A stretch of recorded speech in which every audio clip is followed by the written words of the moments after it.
pasiruošimo pasikeitimas trenerių yra irgi negerai, nes Štombergas jau vis tiek juos yra įžiūrėjęs, kažkokius planus buvo susidaręs, kažką tai jau apsižaidęs Kinijai, bet yra situacija tokia, kad treneris nelabai galėjo dėl šeimyninių aplinkybių ir turėjo būti, kažkas turėjo pavaduoti.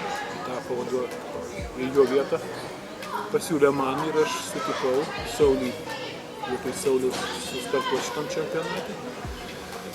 Dabar kas liečia trenerių štabą, aišku, o kas liečia žaidėjus, dar šiai dienai neaišku, kas tiksliai dalyvaus šioje stovykloje, nes yra klaustukų 2-3 žaidėjai.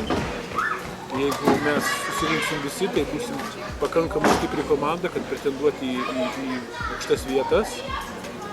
Bet visų pirma reikia susikomplektuoti ir tada daugiau mažiau žinoti, bet vis tiek mes esam kaip ne kaip krepšinio valstybė ir mums žemus vietos nelabai kaip.